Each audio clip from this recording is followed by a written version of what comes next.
भूखी लग रही हो, बहू ने खाना नहीं दे। अब तो देखो ये बात गलत बोल रही जो बहू को कहो। और जानते हो होली का मौसम था, अभी होली हुई और गुजिया सबके घर में रखी होंगी, और जो बहू खाना ना तो गुजिया खा सकती हो और फिर भी बोलती नहीं हो। भगवान के नाम में शर्म क्यों करती हो? जानती हो यदि आप नहीं आपकी बहू आती तो बहुत तेजी से बोलती।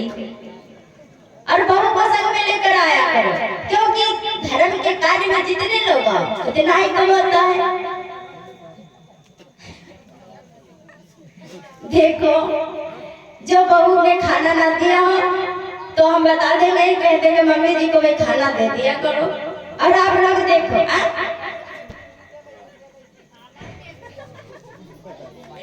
देखो आप लोग में बहू की बेइज्जती मत किया करो, ऐसे नहीं। देखो जो बहू और सास होती है, ये जो माँ बेटी के समान रहे, और जो बहू समझे अपने जब मायके से आती है तो सोचे वहाँ पर मेरी सास नहीं मेरी माँ है, तो कभी लड़ाई नहीं होती।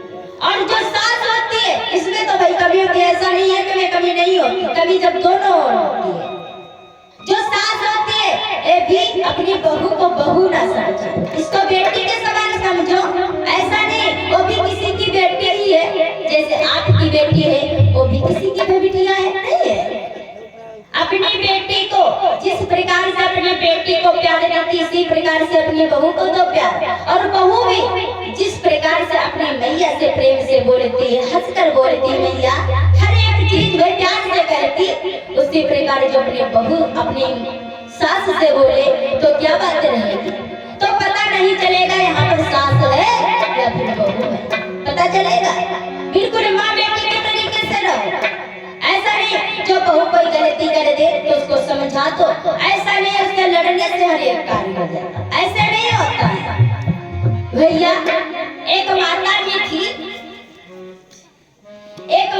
जी थी और उनके लड़के की बहुत नई शादी हुई थी भाई, तो बहू आई, बहू अपने जो सास थी उसकी बहुत इज्जत करती थी, बहुत इज्जत करती थी। वो सोचती थी वहाँ पर जब उसके मायके में कोई पूछता था बिटिया तुम अपने सास ससुर की कैसे इज्जत करोगी, तो कहने लगी सुनो जिस प्रकार से मेरी मैया यहाँ है उसी प्रकार से वहाँ पर भी मेरी मैया है। आज देखो जब बहू की शादी हुई, जब बहू घर पे आई, बहू भोजन बनाया, भोजन बहुत सुंदर बनाया, बहुत ही सुंदर भोजन बनाया, और जो ससुर जी थे उनको भी भोजन खिलाया। ससुर जी ने भोजन अपने प्रेम और भाव के साथ में भोजन किया और चले गए। फिर कहने लगी माँ आप भी भोजन करो। जिस समय अपने सास को भोजन दिया, और भैया जो भोजन दिया भैया ने भोजन किया, उसमें एक काकड़ आ गया। जब काकड़ आ गया कहने लगी बहू क्या कर रही हो? कहने लगी जी माँ क्या हुआ? कहने लगी बात बताओ तेरी मैया ने तुझको कुछ सिखाया नहीं? कहने लगी क्या? कहने लगी मैंने क्या कर दिया मैया, भोजन अच्छा नहीं बना। कहने लगी सुनो भोजन तो बहुत अच्छा बना है, पर तेरी मैया ने क्या तेरे आंखें नहीं है जो उस काकड़ को नहीं निकाल सकी? वे बहुत ज्यादा बोल गई, बहू सुनती रही। और सास को एक लिमिट होती है जिस लिमिट को क्रॉस नहीं करना चाहिए। आज देखो सास इतना बोलती गई पर